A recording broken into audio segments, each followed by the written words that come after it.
Craignez Dieu et donnez-lui gloire, car l'heure du jugement est venue. L'heure est venue d'adorer celui qui a fait le ciel, la terre et la mer et les sources d'eau. La Bible nous recommande de garder ses commandements et de suivre l'agneau partout où il va. Ainsi, le petit troupeau est un ministère qui souhaite, à travers l'étude de la parole de Dieu, faire connaître la lumière du monde, Jésus-Christ le juste.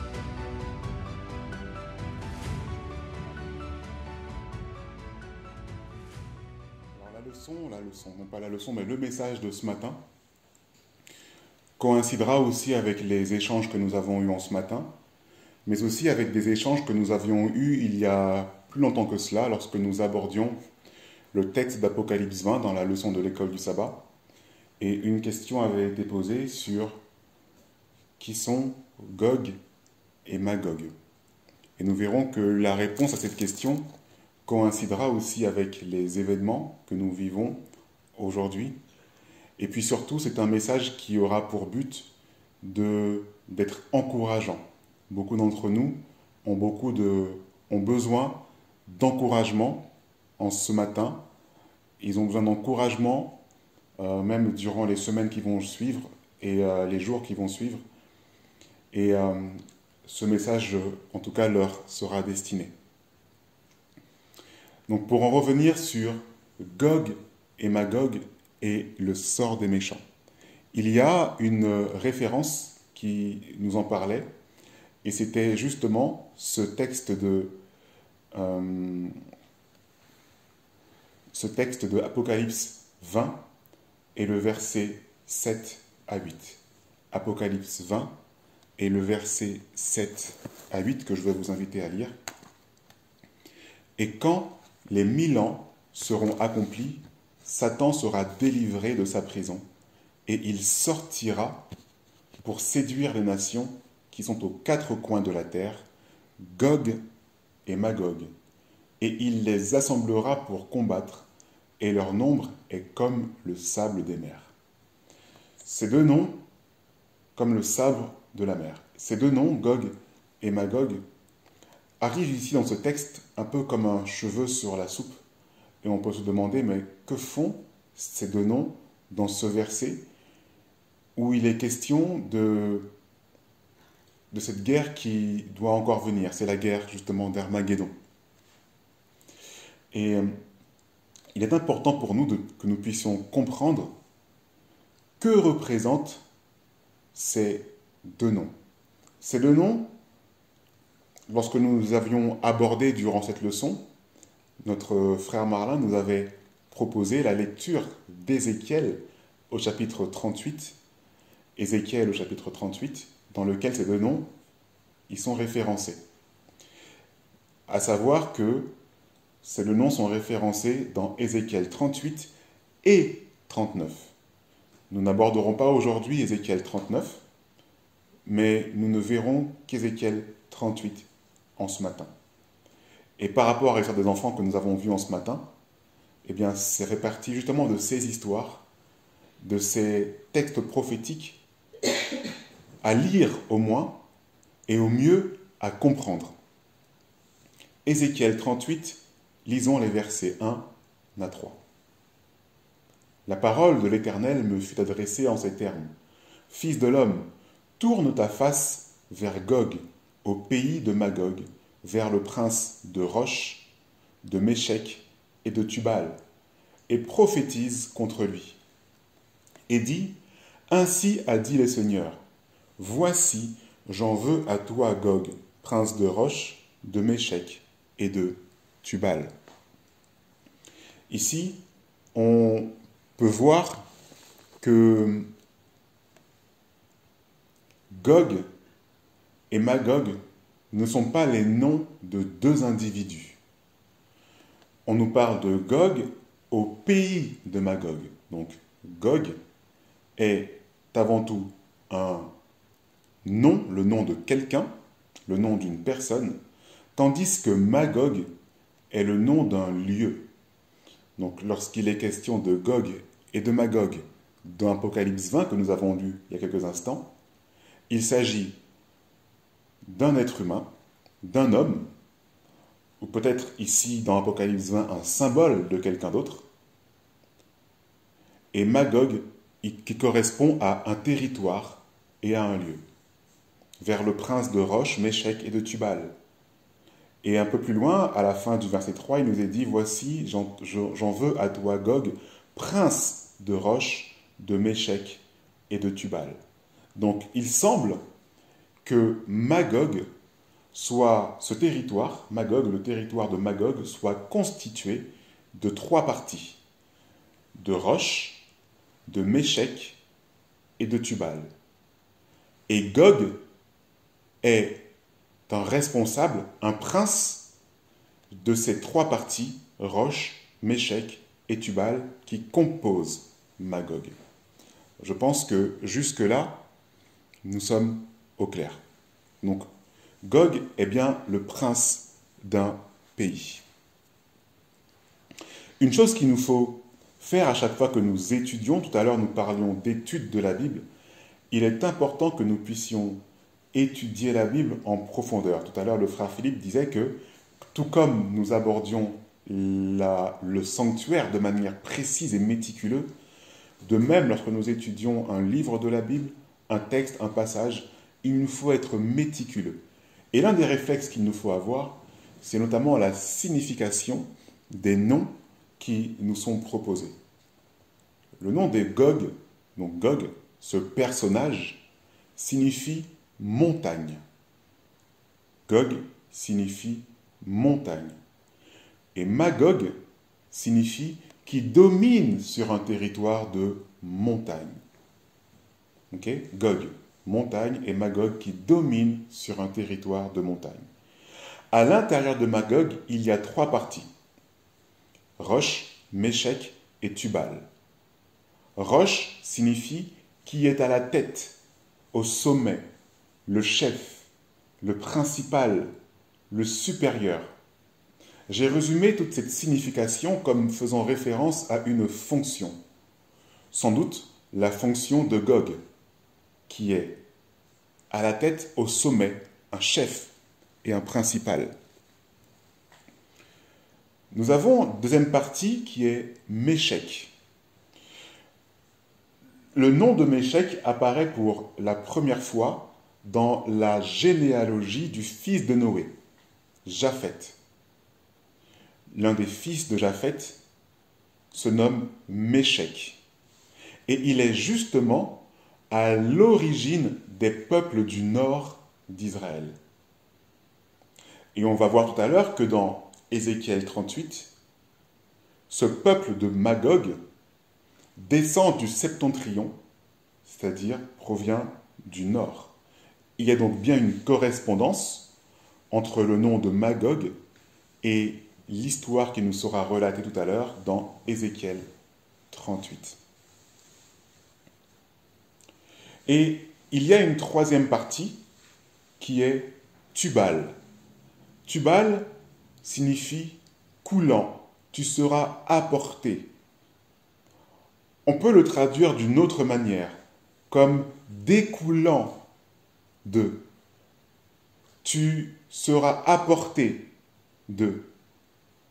Et le nom Tubal doit forcément vous dire quelque chose, puisqu'il fait directement référence à la descendance de Caïn. Donc on nous fait référence à 2 descendances ici, référence de Japheth, donc après le déluge, et référence de Tubal. Caïn, cette fois-ci, Tubal-Caïn, dont les origines remontent à avant le déluge. Et Tubal-Caïn signifie tu seras apporté de Caïn ou coulant de Caïn, c'est-à-dire descendance de Caïn. Ainsi, Gog a plusieurs origines. À la fois une origine après le déluge, par le fils de Japheth, qui va donner les peuples du nord, et à la fois avant le déluge, par la descendance de Caïn, et qui sera une descendance qui est opposée à Dieu, nous le savons. Donc, avec ces différentes significations, on comprend que le pays de Magog est constitué de tout ce qui est en rébellion, tout ce qui est en rébellion à Dieu. C'est donc à l'opposé même de Dieu. Il s'agit de la descendance de Caïn qui s'oppose à la descendance de Seth, de la descendance de Japheth qui s'oppose à la descendance d'Israël. Et on va y revenir dans quelques instants. Donc ici, il y a une première compréhension à avoir, et notamment en ce qui concerne le texte d'Apocalypse 20 et les versets 7 à 8. La première compréhension que nous pouvons avoir, c'est que Gog et Magog représentent donc un chef et tout ce qu'il représente. Ici, il est clairement question de Satan, c'est-à-dire Gog symboliquement, et de tout ce qui lui appartient, Magog symboliquement. On comprend aussi que Magog, le lieu, donc le lieu symbolique dans cette prophétie, s'est établi jusqu'aux 4 coins de la terre. Il n'y a donc pas un seul endroit sur terre où l'influence de Gog n'a pas atteint sa portée.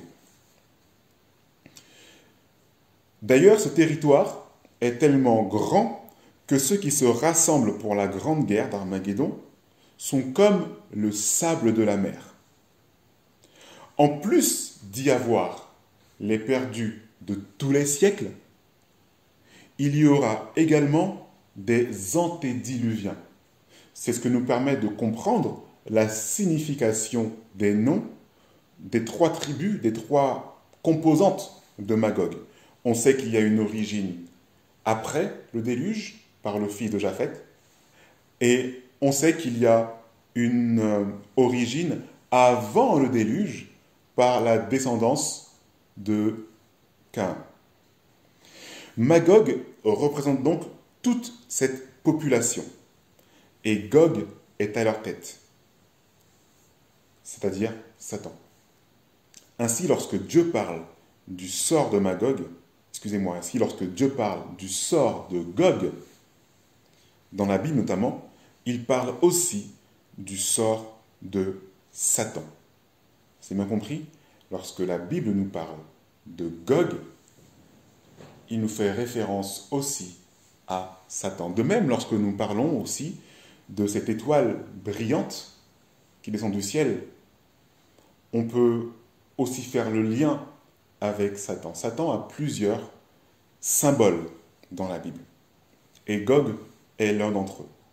Je vais vous inviter à lire avec moi les textes qui font la suite dans Ézéchiel 38, et nous allons lire cette fois-ci à partir du verset 4 à partir du verset 4 à 6. Donc Ézéchiel 38 et les versets 4 à 6. À votre écran, je crois qu'il a été copié-collé 2 fois, donc ça s'arrêtera à peu près à la moitié. Je t'entraînerai et je mettrai une boucle à tes mâchoires, et je te ferai sortir avec toute ton armée, avec les chevaux et les cavaliers, tous parfaitement équipés. Grande multitude armée d'écus et de boucliers, et tous maniant l'épée. Ceux de Perse, d'Éthiopie, de Pout, sont aussi avec eux, portant tous des boucliers et des casques. Gomère et toutes ses troupes, la maison de Togarma à l'extrême nord, avec toutes ses troupes, peuple nombreux qui t'accompagnent. Et je m'arrête là puisque la suite est exactement la même chose, c'est une erreur. Ici, on voit que Gog se réunit avec une troupe nombreuse qui est armée. Okay? Et qui en veut au peuple de Dieu. Nous allons le lire dans quelques instants. Mais surtout remarquez ce premier verset où il est dit que je mettrai une boucle à tes mâchoires. Satan a l'impression de maîtriser la situation lorsqu'il assemble les peuples pour la grande guerre d'Armageddon.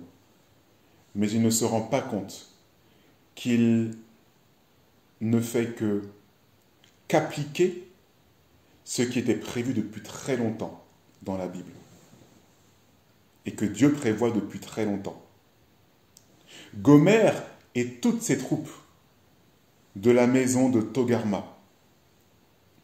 Gomère est aussi un nom qui apparaît dans la descendance de Japheth, puisque Gomère est justement un frère de Tubal et aussi frère de Méchec. Méchec, Tubal et Gomère sont tous les trois de la descendance de Japheth. Donc c'est ce que nous pouvons au moins apprendre, au moins ici. Gog est à la tête d'une lourde armée. Et ce texte insiste tout particulièrement sur la multitude des armées de Gog. Poursuivons et allons au verset 7 à 9. Ézéchiel 38 et les versets 7 à 9. Prépare-toi, tiens-toi prêt, toi et toute ta multitude assemblée autour de toi. Sois leur chef, et je m'arrête là. Encore une fois, nous voyons que Gog croit maîtriser la situation, mais il ne la maîtrise plus. Après bien des jours, tu seras à leur tête. Dans la suite des années, tu marcheras contre le pays, dont les habitants échappés à l'épée auront été rassemblés entre plusieurs peuples sur les montagnes d'Israël longtemps désertes. Retirés du milieu des peuples, ils seront tous en sécurité dans leur demeure. Nous rappelons le texte de Jean 14 et les versets 1 à 3. Tu monteras, tu t'avanceras comme une tempête, tu seras comme une nuée qui va couvrir le pays, toi et toutes tes troupes et les nombreux peuples avec toi. Ce passage nous montre à quel point Dieu, encore une fois, a le contrôle de la situation. Mais surtout, on voit que dans ce passage,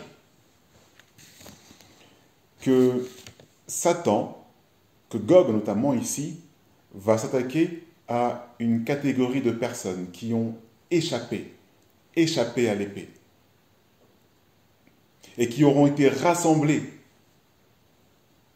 Ils auront été retirés des peuples.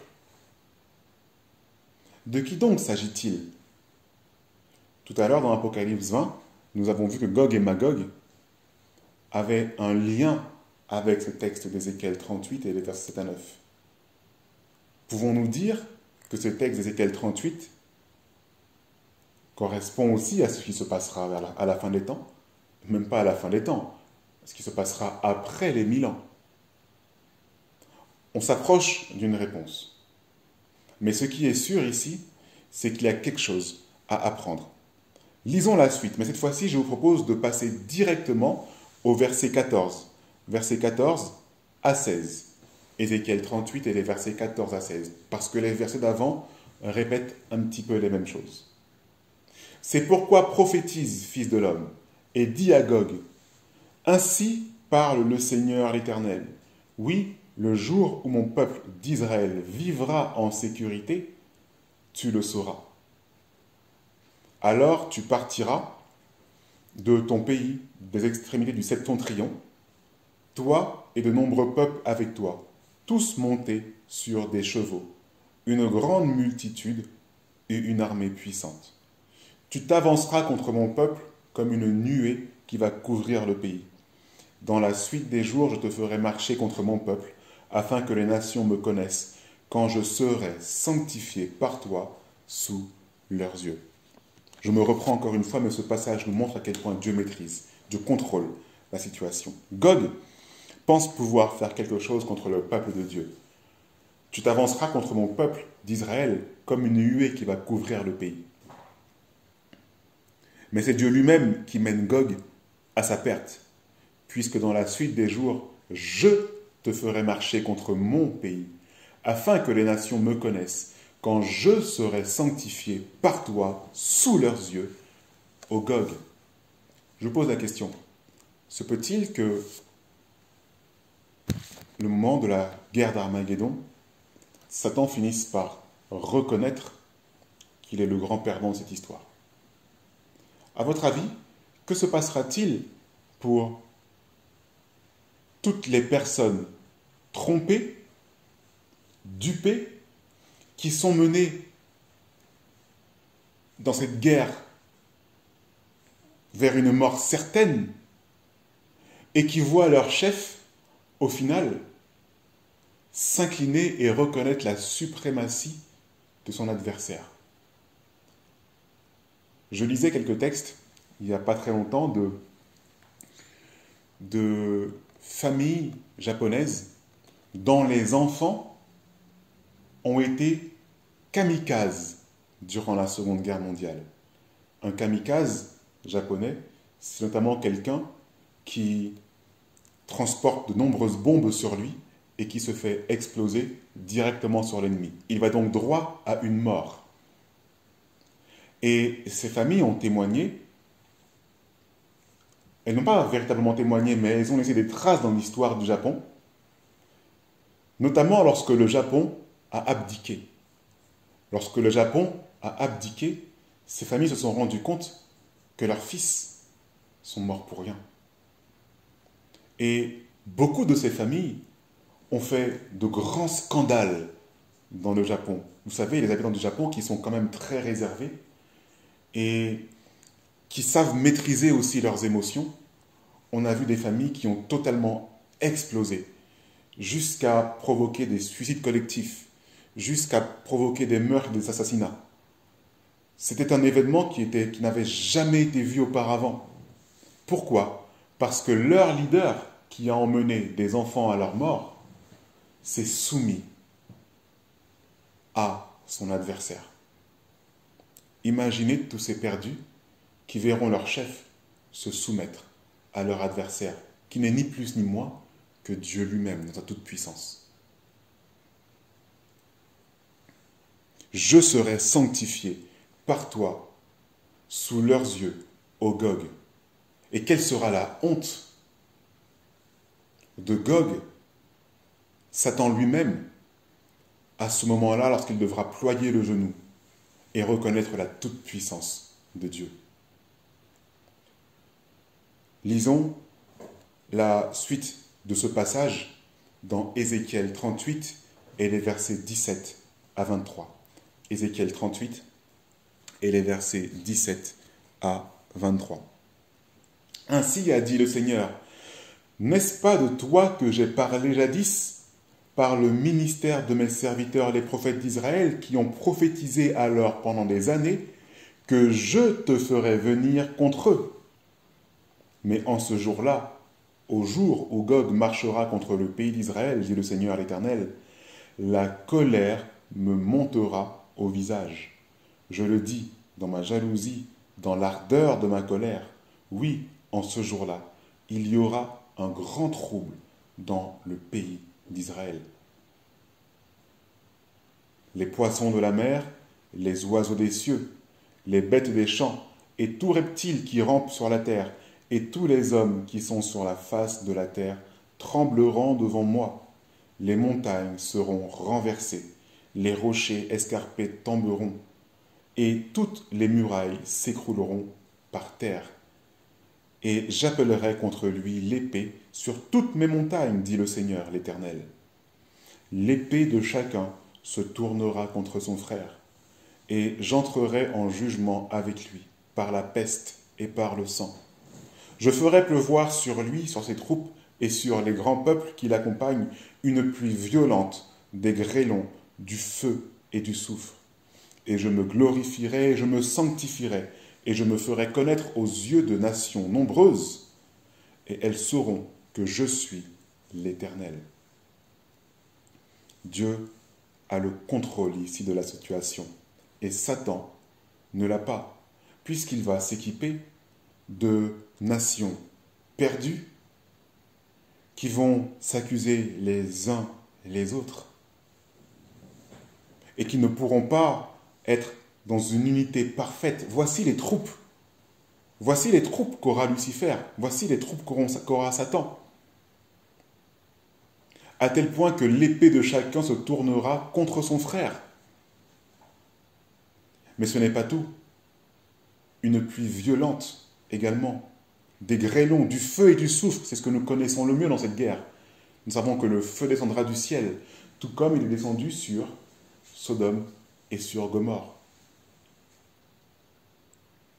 Mais ce n'est pas tout. Il y aura également la peste et le sang. On peut comprendre que la maladie va aussi frapper les troupes. Ce texte d'Ézéchiel 38 nous laisse entendre ce qui pourrait se passer durant cette guerre d'Armageddon et la grande défaite que subira Gog et Magog, c'est-à-dire Satan et tout ce qu'il a récupéré. Et nous trouvons une confirmation que ce qui concerne Gog et Magog est bien en relation avec ce qui se passera après les 1000 ans.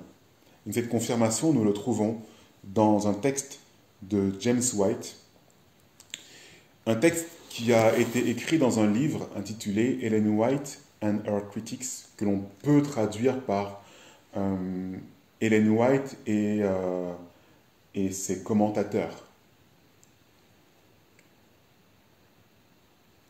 Donc c'est une traduction française que nous lisons. Le 4e événement sera l'énoncé de la sentence par le roi qui est Dieu lui-même. Sa sentence sur toute l'armée de Gog et Magog sera: retirez-vous de moi, maudits, allez dans le feu éternel qui a été préparé pour le diable et pour ses anges, nous dit Matthieu 25 et le verset 41. Si ce n'est pas la sentence finale du jugement sur les méchants, je pense que nous ne la trouverons pas dans la Bible. Ici, James White est en train de dire que si ce texte que nous venons de lire n'est pas une sentence contre Gog et Magog, alors il n'y a nulle part ailleurs d'autre sentence dans la Bible. Les méchants ne sont donc pas condamnés avant la venue du Christ, mais ils entendront leur sentence après leur résurrection, c'est-à-dire à la fin des 1000 ans. Et cela est normal, puisqu'il faut que les méchants soient vivants pour entendre leur sentence. À la venue de Christ, seuls les vivants justes ressuscitent. Il n'est donc pas le moment de donner la sentence pour les morts qui ne sont pas encore vivants pour l'entendre. En revanche, lorsqu'ils ressusciteront à la fin de 1000 ans, la sentence sera prononcée. Retirez-vous de moi, maudits, allez dans le feu éternel qui a été préparé pour le diable et pour ses anges. Nous voyons à travers ces différents textes que nous avons lus dans Ézéchiel chapitre 38 le sort des méchants. C'est comme ça que j'ai titré justement ce message d'aujourd'hui, Gog et Magog et le sort des méchants. Je m'arrêterai là sur Gog et Magog. Il y a bien d'autres choses à dire et à aborder sur ce sujet, mais je m'arrêterai là. Sachez que vous pouvez aussi lire la suite qui se trouve dans Ézéchiel au chapitre 39, le chapitre d'après. En tout cas, cette étude, même si elle paraît terrible dans sa première lecture, m'a redonné un certain espoir. Souvenez-vous d'Enoch, qui se posait la question, mais est-ce que les justes finiront aussi dans le sépulcre, tout comme les méchants? Souvenez-vous d'Enoch, à qui Dieu a expliqué l'avenir des saints, qui sera totalement différent de l'avenir des méchants. Et c'est en cela que Enoch a été rassuré. Et mes amis, aujourd'hui, dans le temps dans lequel nous vivons, la méchanceté qui s'amasse à notre porte n'a qu'un seul avenir. Et nous la connaissons désormais, c'est ce même avenir qu'a Gog et toutes ses troupes de Magog. Vous voyez les armées de Gog, cette multitude qui commence petit à petit à forger ses fers. Nous ne sommes pas encore dans ce texte d'Apocalypse 13, verset 17, dans l'impossibilité de pouvoir acheter ni vendre. Aujourd'hui, on nous interdit surtout de prendre le train, on interdit surtout d'aller au cinéma, d'aller dans les restaurants ou dans les discothèques. Est-ce une fatalité pour un enfant de Dieu? Non, non, ce n'est donc qu'un début. Ce n'est donc qu'un début. Et c'est la raison pour laquelle je dis que petit à petit, ils forgent les fers, mais ils ne l'ont pas encore mis en pratique, ils ne l'ont pas encore mis en place. Et mes amis, dès aujourd'hui, il nous faut refuser de nous joindre à leur force. Ce dont je souhaite vous encourager aujourd'hui, c'est de faire tout votre possible pour ne pas faire partie de l'armée de Gog.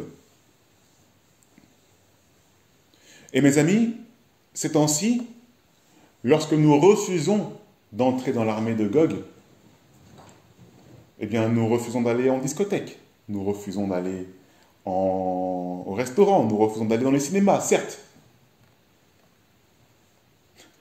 Et comme ils ne savent pas comment nous contredire, alors ce qu'ils font, c'est qu'ils sont moqueurs. Ils finissent par envoyer des critiques, mais ils ne savent pas contredire ce qui fait votre refus. Et je vais vous donner quelques exemples qui vont vous parler. Un exemple récent qui s'est fait à l'Assemblée nationale cette semaine.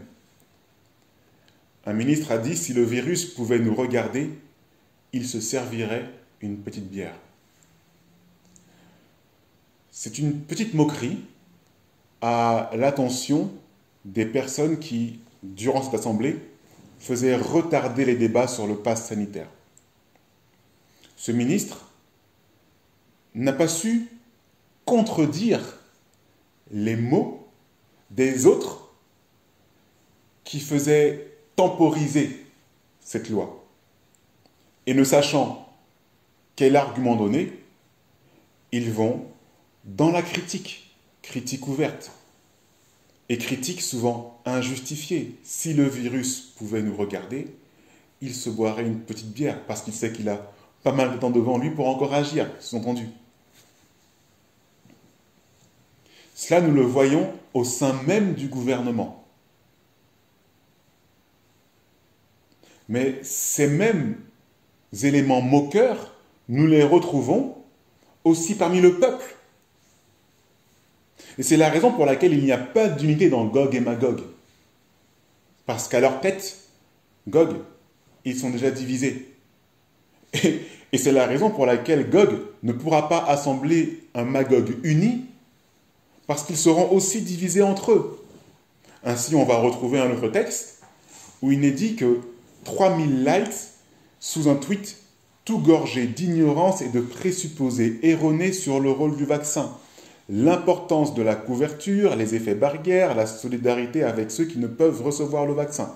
Donc ici, on nous dit un tweet gorgé d'ignorance et de présupposés erronés. Et si encore cet homme avait les arguments pour contredire ce qu'il est en train de traiter d'ignorant et de présupposés erronés, comme il dit. Il n'avait pas d'argument, si ce n'est une simple critique. Et cette critique, on peut la lire juste en dessous. On a visiblement raté l'éducation d'un tas de gens. Ne pouvons vous contredire. On s'attaque sur des choses, on s'attaque à des choses que eux ne peuvent même pas prouver. Alors on vient vous dire que vous êtes sans éducation ou qu'on a raté votre éducation, était-il là lorsque mon père et ma mère m'apprenaient à lire et à écrire? Était-il là lorsque vos parents vous enseignaient la politesse? Il n'était pas là. Comment peut-il parler ainsi? Et c'est pourtant ce qu'ils font. Ils passent à la moquerie, ne pouvant justifier nos dires. On va encore retrouver d'autres personnes, cette frange capricieuse et défaitiste des antivax. Donc mes amis, si vous avez refusé le vaccin, on a raté votre éducation. Si vous avez refusé le vaccin, vous êtes un capricieux et un défaitiste. Si vous avez refusé le vaccin, votre esprit critique est devenu fou. Et ça ne s'arrête pas là. Les antivax, une défaite de la pensée, dit cet homme. Mais où a-t-il mis son intelligence pour pouvoir critiquer des personnes dont il ne connaît absolument pas la vie? Lorsqu'on ne sait pas vous contredire, mes amis, on se moque de vous. Et nous l'avons déjà vu dans d'autres histoires qui ont fait la une des journaux. Lorsqu'on ne sait pas vous contredire, on use de violence. Et c'est exactement ce que les gens méchants aujourd'hui feront. Et c'est aussi la raison pour laquelle, mes amis, pour ne pas remplir les rangs de Magog, si vous avez accepté le vaccin, ne prenez pas le risque de vous moquer des enfants de Dieu ou des autres personnes qui ont refusé ce vaccin. Et dans le cas contraire, c'est pareil. Si vous avez refusé le vaccin, ne prenez pas le risque de pointer du doigt et de vous moquer des personnes qui sont tombées en se vaccinant. Car quoi qu'il en soit, vaccin ou pas, à partir du moment où nous nous mettons sur le rang des moqueurs, nous faisons partie des méchants. Et à partir du moment où j'ai compris quel était le sort des méchants à travers l'histoire de Gog et Magog, c'est en cela que j'ai compris que toutes leurs insultes ne mèneront qu'à une seule issue, c'est la destruction. Et c'est en cela, en ce matin, que j'ai trouvé de l'assurance. Nous pouvons lire cela dans le psaume 73 et le verset 15 à 19. Le psaume 73 et le verset 15 à 19. David a dit, si je disais, je veux parler comme eux, c'est-à-dire comme les moqueurs, voici, je trahirais la race de tes enfants. Quand j'ai réfléchi là-dessus pour m'éclairer, la difficulté fut grande à mes yeux, jusqu'à ce que j'eusse pénétré dans les sanctuaires de Dieu et que j'eusse pris garde au sort final des méchants. Oui, tu les places sur des voies glissantes, tu les fais tomber et les mets en ruine. Et quoi? En un instant, les voilà détruits. Ils sont enlevés, anéantis par une fin soudaine. Comme un songe au réveil. Seigneur, à ton réveil, tu repousses leur image. Ils sont donc anéantis en un instant. Voici le sort des personnes qui parlent et qui continuent et qui poursuivent le chemin de la moquerie. Nous avons un autre texte de David, dans le psaume notamment, le psaume au chapitre 1, qui nous relate encore cela et qui va nous confirmer le sort de Gog et de Magog. Heureux l'homme qui ne marche pas selon le conseil des méchants et qui ne s'arrête pas sur la voie des pécheurs et qui ne s'assied pas en compagnie des moqueurs, mais qui trouve son plaisir dans la loi de l'Éternel et qui la médite jour et nuit. Il est comme un arbre planté près d'un courant d'eau qui donne son fruit en sa saison et dont le feuillage ne se flétrit point. Tout ce qu'il fait lui réussit. Il n'en est pas ainsi des méchants, ils sont comme la paille que le vent dissipe. C'est pourquoi les méchants ne résistent pas au jour du jugement, ni les pécheurs dans l'assemblée des justes. Car l'Éternel connaît la voie des justes, et la voie des pécheurs mène à la ruine. Heureux l'homme, mes amis, qui ne marche pas selon le conseil des méchants. Et j'ai un petit témoignage à vous donner qui vous montre que beaucoup d'hommes aujourd'hui marchent selon des pensées qui ne sont même pas les leurs. Récemment, la semaine dernière, tandis que je sortais du travail, je rentrais dans l'ascenseur et je rentre dans l'ascenseur avec une collègue qui me connaît bien et qui sait que j'affectionne la santé au naturel. Elle n'a pas de problème avec le fait que je ne sois pas vacciné. Elle s'est faite vacciner, mais nous nous entendons toujours, nous pouvons parler, nous pouvons échanger, parce qu'elle connaît bien, elle me connaît bien en fait. Elle me pose souvent des questions là-dessus. Et nous sommes rentrés tous les deux dans l'ascenseur sur lequel il est indiqué 2 personnes maximum durant le problème du Covid. Donc il ne peut pas y avoir 3 personnes qui rentrent. Et avant que la porte ne se ferme, une 3e personne est entrée. C'est une dame que j'ai déjà parlé, mais très très peu. Et je lui ai dit avant que la porte se ferme, entrez. C'est pas trop grave, moi ça ne me pose pas de problème que vous rentriez en fait. Et elle est entrée. Et elle a eu un commentaire en disant, de toute façon, c'est pas grave, moi je suis vacciné. Ok, j'ai entendu, je n'ai pas répliqué quoi que ce soit. Mais ce à quoi ma collègue, qui me connaît bien, a répondu, moi aussi je suis vacciné. Donc ça ne pose pas de problème. Je pose la question, si une personne dit qu'elle est vaccinée, que la 2e personne dit qu'elle est vaccinée, que doit faire la 3e personne? C'est forcément de parler, de dire quelque chose. Est-ce qu'elle a reçu le vaccin ou pas?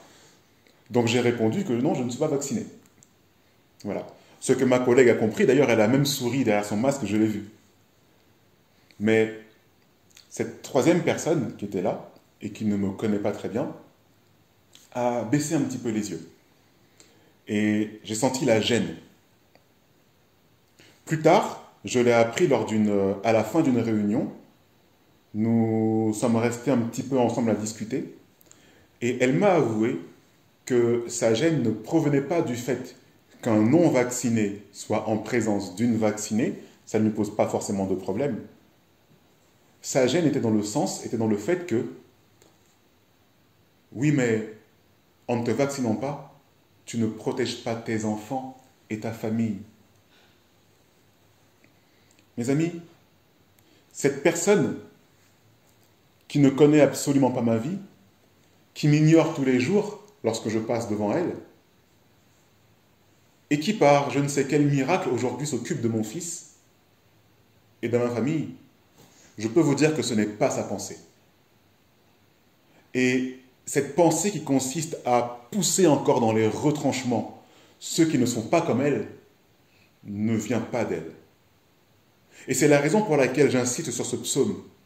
Heureux l'homme qui ne marche pas selon le conseil des méchants et qui ne s'arrête pas sur la voie des pécheurs et qui ne s'assied pas en compagnie des moqueurs. N'imitons pas les actions des autres, surtout lorsqu'elles sont à la limite de l'insulte, fallacieuses, sournoises. Nous connaissons maintenant l'avenir de ces penseurs, tant qu'ils restent dans cet état de pensée, bien sûr. S'ils se convertissent, est-ce que je souhaite la mort des méchants? N'est-ce pas qu'ils se convertissent et qu'ils guérissent, dit le Seigneur? Ils peuvent encore se convertir. À toute personne vaccinée aujourd'hui, je dis que vous prenez un grand risque. Mais il y a encore un temps. Il y a encore un temps pour sortir de l'influence de la ville. Parce que c'est l'influence de la ville qui a provoqué votre choix. Vous pouvez encore, un instant, sortir de cette influence-là. Le psaume 1 va automatiquement avec un deuxième psaume qui me servira de conclusion. C'est le psaume numéro 2. Pourquoi ce tumulte parmi les nations? Ces vaines pensées que j'ai soulignées parmi les peuples, parmi les rois de la terre. Pourquoi les rois de la terre se soulèvent-ils et les princes se liguent-ils avec eux contre l'Éternel et contre son roi et j'ajouterais même contre les enfants de Dieu.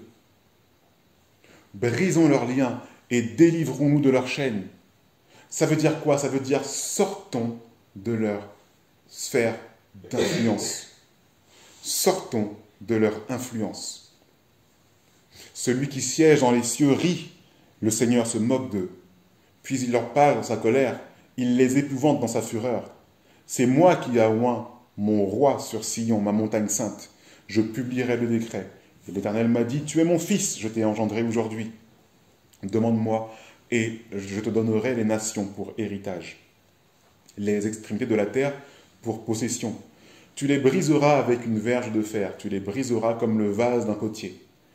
Et maintenant, roi, conduisez-vous avec sagesse, juge de la terre, recevez instruction, servez l'Éternel avec crainte et réjouissez-vous avec tremblement. Baisez le Fils de peur qu'il ne s'irrite et que vous ne périssiez dans votre voie, car sa colère est prompte à s'enflammer. Heureux tous ceux qui se confient en lui. Amen. Amen. Éloignons-nous de ces pensées. Éloignons-nous de ces influences. Tel est le message en ce matin, mes amis. Pourquoi? Parce que nous avons vu la distinction entre le sort du juste à l'abri dans sa demeure et le sort du méchant dans une totale confusion avec un chef confus. Mes amis, aujourd'hui, ne nous laissons pas décourager. Ne nous laissons pas décourager par les paroles blessantes et qui proviennent parfois de nos familles mêmes ou de nos collègues, comme j'ai pu vous en parler à l'instant. Choisissez la bonne part, mes amis, la bonne part qui ne vous sera pas enlevée. Ouvrons les yeux, comme l'a fait David, sur le sort des méchants et des moqueurs. Et quoi qu'il en soit, restons fermes et ne nous asseyons pas en compagnie des moqueurs. Encore une fois, éloignons-nous d'eux. Ne prenons pas le risque de nous retrouver dans les armées de Gog, car en un instant, les voilà détruits, nous rappelle Psaume 77, Psaume 73 et le verset 19. Puisse Dieu vous donner du courage dans ces temps compliqués, où tout a l'air de se liguer contre ceux qui veulent observer la loi de Dieu. Puisse Dieu vous donner du courage dans ces temps, mes amis. Puisse Dieu vous bénir. Amen.